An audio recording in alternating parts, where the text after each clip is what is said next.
नमस्कार आपनालोक सकलोके पुनर्बार स्वागतम ननस्माई मस्जिद बंधुসকল पलकते सामक आज 9टा गुरुत्वपूर्ण खबर। प्रथमটো खबर मंगलबारे संसदत 2024-25 वित्तीय वर्षर केंद्रीय बजेट दाखिल करिले केंद्रीय वित्तमंत्री निर्मला सीतारमणे और এই বাজেটত দেশবাসীৰ বাবে 15টাকৈ ডাঙৰ ঘোষণা কৰা হৈছে। কি এই 15টা ডাঙৰ ঘোষণা কৰিছে চাও আহক। केंद्रीय वित्तमंत्री निर्मला सीतारमणे संसदत बजेट दाखिल कर देशवासीলৈ কি घोषणा करिছে চাও আহক। महिलार বাবে 3 लाख कोटी टका व्यय करिब केंद्रीय सरकारे এই प्रस्ताव लोৱা হৈছে বাজেটত। अर्थात महिला सबलीकৰণৰ বাবে 3 लाख कोटी टका व्यय करिब केंद्रीय सरकारे और आगंतुक 5 বছৰত 4.1 कोटी যুৱকৰ বাবে নিয়োগ সৃষ্টিৰ লক্ষ্য केंद्रीय सरकाৰৰ। 6 कोटी কৃষকৰ ভূমি পঞ্জীয়ন কৰাৰ বাবে प्रस्ताव लैसे এই বাজেটত।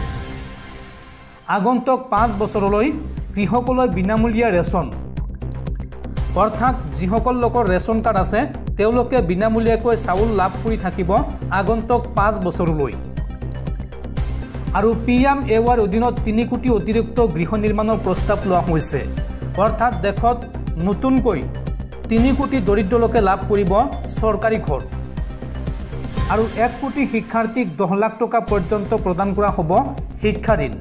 अर्थात शिक्षार्थीসকলে যদি उच्च शिक्षा ग्रहण करिब बिचारे तेतिया हले 10 लाख टका पर्यंत तेओलोके एडुकेशन लोन लब पारिब। बाजेटत এই प्रस्ताव लोৱা হৈছে। और लगते देशर 5.63 कोटी गाँवर आंतगाँथनि पुनः निर्माणत काम करिब केंद्रीय सरकारे।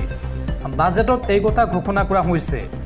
और ग्रामोन्नयনৰ বাবে 2.66 लाख कोटी टका धार्য কৰা হৈছে বাজেটত। যুৱ শক্তি বিকাশৰ বাবে বাজেটত 2 लाख कोटी टका धार्য কৰা হৈছে। उत्तर पूर्वर बैंकिং क्षेत्रत आगंतुक 5 বছৰত বিশেষ গুৰুত্ব দিয়াৰ কথা ঘোষণা কৰা হৈছে বাজেটত। और 5 বছৰত 1 কোটি যুৱকক দৰমহা সহ ইন্টাৰ্নশিপ সুবিধা প্ৰদান কৰাৰ কথা ঘোষণা কৰা হৈছে বাজেটত। এই যুৱকসকলে प्रति माहे लाभ करिब 5000 टकाকৈ भाट्टा और बान नियंत्रणर বাবে 11500 कोटी टका धार्য কৰা হৈছে বাজেটত। और অসমৰ বানক প্ৰতিৰোধ কৰাৰ বাবে বিশেষ সাহায্যৰ কথা ঘোষণা কেন্দ্ৰীয় বিত্তমন্ত্ৰীৰ। और লগতে 10 লাখ কোটি টকা ধাৰ্য কৰি এই পুঁজিৰে চহৰাঞ্চলৰ দৰিদ্ৰ আৰু মধ্যবিত্ত পৰিয়ালৰ বাবে আৱাস সম্বন্ধীয় সমস্যা সমাধানৰ কথা উল্লেখ কৰা হৈছে বাজেটত। और দেশৰ শক্তি খণ্ডৰ উন্নয়নৰ বাবে 21,400 कोटी टका धार्য কৰা হৈছে 2024-25 বৰ্ষৰ বিত্তীয় বাজেটত। और লগতে কৰ্কট ৰোগৰ অতি জৰুৰী ঔষধক কৰমুক্ত ঘোষণা বিত্তমন্ত্ৰীৰ। এই 3বিধ ঔষধ ক্ৰয়ৰ বাবে কোনো ধৰণৰ কৰ দিব নালাগে সাধাৰণ জনতাই। বাজেটত এই কথা ঘোষণা কৰিছে কেন্দ্ৰীয় বিত্তমন্ত্ৰী নিৰ্মলা সীতাৰমণে। পৰৱৰ্তী খবৰ NRCত বায়োমেট্ৰিক বন্ধ হৈ থকা লাখ লাখ লোকৰ বাবে মুখ্যমন্ত্ৰী ডাঙৰ ঘোষণা। NRCত নাম নথকা খিলঞ্জীয়া লোকে শীঘ্ৰেই পাব আধাৰ কাৰ্ড আৰু এই সন্দৰ্ভত ৰাজ্য চৰকাৰে গ্ৰহণ কৰিছে গুৰুত্বপূৰ্ণ পদক্ষেপ। NRCত বায়োমেট্ৰিক বন্ধ হৈ থকা 9,22,000 লোকৰ বাবে মুখ্যমন্ত্ৰী ডাঙৰ ঘোষণা। যিসকলৰ বায়োমেট্ৰিক বন্ধ হৈ আছে তেওঁলোকলৈ শীঘ্ৰে আহিব ভাল খবৰ। শীঘ্ৰে উলিওৱা হ'ব সমাধান সূত্ৰ। কেন্দ্ৰীয় গৃহমন্ত্ৰী অমিত শ্বাহৰ সৈতে এই সন্দৰ্ভত মুখ্যমন্ত্ৰী হিমন্ত বিশ্ব শৰ্মাৰ আলোচনা। NRCত নাম নথকা খিলঞ্জীয়া লোকে শীঘ্ৰেই পাব আধাৰ কাৰ্ড। কি কাৰণত আধাৰ কাৰ্ড ব্লক হৈ আছে সেই সন্দৰ্ভত ৰাজ্য চৰকাৰৰ গুৰুত্বপূৰ্ণ পদক্ষেপ। ভাৰত চৰকাৰৰ সৈতে এই সন্দৰ্ভত আলোচনাত মিলিত হ'ব ৰাজ্য চৰকাৰ। ভাৰত চৰকাৰৰ সৈতে এই সন্দৰ্ভত আলোচনাত মিলিত হৈ ৰাজ্য সৰকাৰে উলিয়াব সমাধান সূত্ৰ। উল্লেখযোগ্য যে এই পৰ্যন্ত ৰাজ্যৰ 9 লাখ লোকৰ আধাৰ কাৰ্ড ব্লক হৈ আছে আৰু 9 লাখৰ ভিতৰত আছে বহু থলুৱা অসমীয়া মানুহ। NRC চলি থকাৰ মাজতে আধাৰৰ বাবে কৰা হৈছিল এই সকল লোকৰ আবেদন আৰু সেই সময়ত আধাৰ আৰু NRC কেন্দ্ৰ একে থকাৰ বাবে সৃষ্টি হৈছিল সমস্যা। NRC কেন্দ্ৰত আধাৰ আবেদন কৰাৰ বাবে বহু লোকৰ আধাৰ কাৰ্ড ব্লক হৈ পৰিছিল আৰু এতিয়া মুখ্যমন্ত্ৰী নিৰ্দেশৰ পিছতে সাজু কৰা হৈছে তালিকা। যিসকলে এই অসুবিধাৰ সন্মুখীন হৈছিল তেওঁলোকৰ পৰা বিচৰা হৈছে আবেদন। সেই সকল লোকে চক্ৰ বিষয়ৰ কাৰ্যালয় বা DC অফিসত আবেদন কৰিব পাৰিব। পৰৱৰ্তী খবৰ ইনকাম টেক্সক লৈ ডাঙৰ ঘোষণা বাজেটত বছৰি 3 লাখ টকা পৰ্যন্ত উপাৰ্জন কৰালৈকে আয়কৰ ৰেহাই দিয়া হৈছে আৰু আয়কৰ ষ্টেণ্ডাৰ্ড ডিডাকশ্যন ৭৫,০০০ টকালৈকে বৃদ্ধি কৰা হৈছে আয়কৰক লৈ বাজেটত নতুন নিয়ম ঘোষণা ইনকাম টেক্সক লৈ বাজেটত ডাঙৰ ঘোষণা ইনকাম টেক্সক লৈ দেশত আহি গ'ল নতুন নিয়ম 3 লাখ টকা পৰ্যন্ত উপাৰ্জন কৰালৈকে বা যিসকল লোকে বছৰি 3 লাখ টকা উপাৰ্জন কৰে তেওঁলোকে দিব নালাগে কোনো কৰ বা টেক্স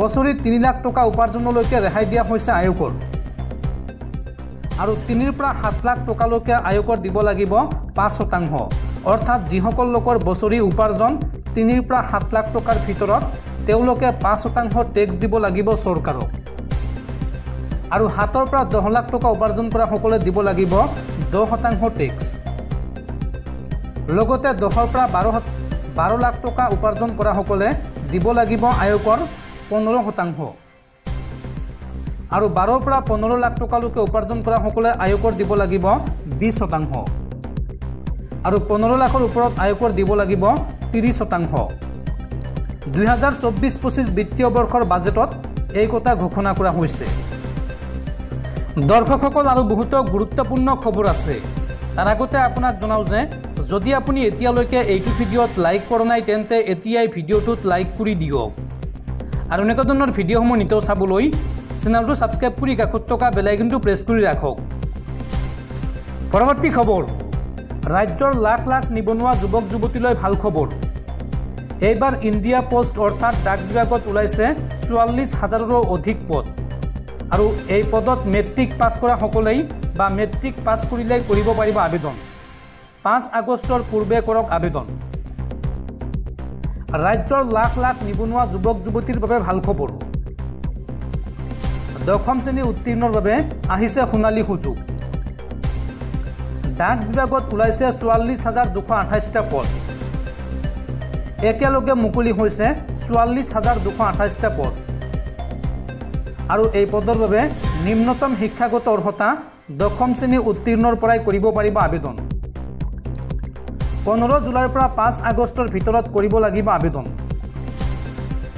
অনলাইন যোগে এই চাকৰিৰ বাবে কৰিব লাগিব আবেদন গ্ৰামীণ ডাক সেৱক পদৰ বাবে ওলাইছে এই চাকৰি 10ম শ্ৰেণীত 50% নম্বৰ লৈ উত্তীৰ্ণ হ'ব লাগিব প্ৰাৰ্থীসকল আবেদন দাখিলৰ অন্তিম তাৰিখ হৈছে 5 আগষ্ট আৰু যিকোনো স্বীকৃতিপ্ৰাপ্ত বিদ্যালয়ৰ পৰা 10ম শ্ৰেণী উত্তীৰ্ণ হ'ব লাগিব আবেদনকাৰী প্ৰাৰ্থীৰ নিম্নতম বয়স 18 পৰা 40 বছৰ বয়সৰ ভিতৰত হ'ব লাগিব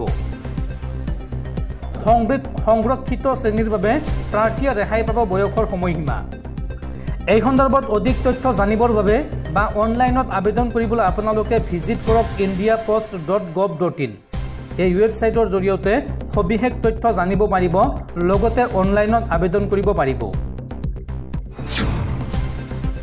পৰৱৰ্তী খবৰ মঙলবাৰে সংসদত দাখিল কৰা হ'ল 2024-25 বিত্তীয় বৰ্ষৰ বাজেট আৰু এই বাজেটৰ প্ৰভাৱ পৰিছে শ্বেয়াৰ মাৰ্কেটত সেনসেক্স হ্ৰাস পালে 1000 পইণ্ট পৰ্যন্ত আৰু নিফটিৰ পইণ্ট হ্ৰাস পালে 200ৰো অধিক কেন্দ্ৰীয় বিত্তমন্ত্ৰী নিৰ্মলা সীতাৰমণে কেন্দ্ৰীয় বাজেট দাখিলৰ সময়তে ভাৰতৰ শ্বেয়াৰ বজাৰত ইয়াৰ ব্যাপক প্ৰভাৱ পৰিলক্ষিত হয় বাজেট দাখিলৰ লগে লগে শ্বেয়াৰ বজাৰত পতন আৰম্ভ হয় অৱশ্য পৰৱৰ্তী সময়ত পুনৰ বজাৰলৈ সুস্থিৰ অৱস্থা ঘূৰি আহে উল্লেখযোগ্য যে বাজেট ভাষণ চলি থকাৰ সময়তে শ্বেয়াৰ বজাৰত ফুৰাফুৰে পতন আৰম্ভ হয় আৰু বাজেট ভাষণ অন্ত পৰালৈকে সেনসেক্সত 1000 পইণ্ট পৰ্যন্ত হ্ৰাস পায় সেইদৰে নিফটি বজাৰ আৰম্ভ হোৱাৰ পৰা বাজেট ভাষণ অন্ত পৰালৈকে 200ৰো অধিক পইণ্ট হ্ৰাস পায় শ্বেয়াৰ বজাৰত এনে পতনৰ মূলতে হৈছে বাজেট সম্পৰ্কে থকা ধাৰণা অসত্য প্ৰমাণ এইবাৰ বাজেটত চৰকাৰে উদ্যোগ ক্ষেত্ৰৰ প্ৰতি অধিক উদাৰতা আৰু জিএছটি হ্ৰাস কৰিব বুলি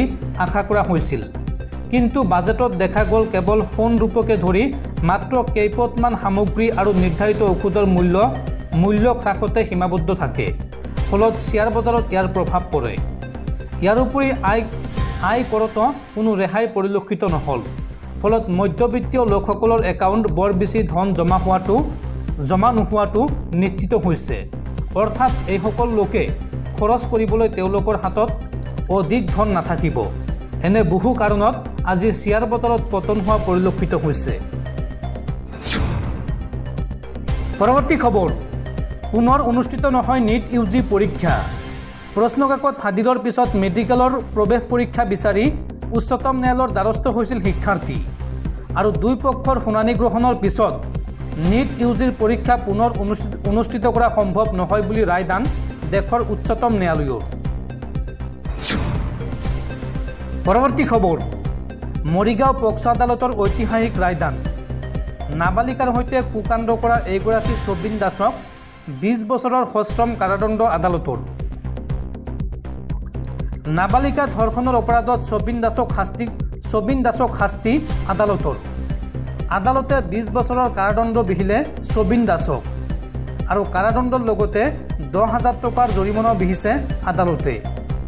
মৰিগাঁও পক্সো আদালতৰ এই গুৰুত্বপূৰ্ণ ৰায়দান।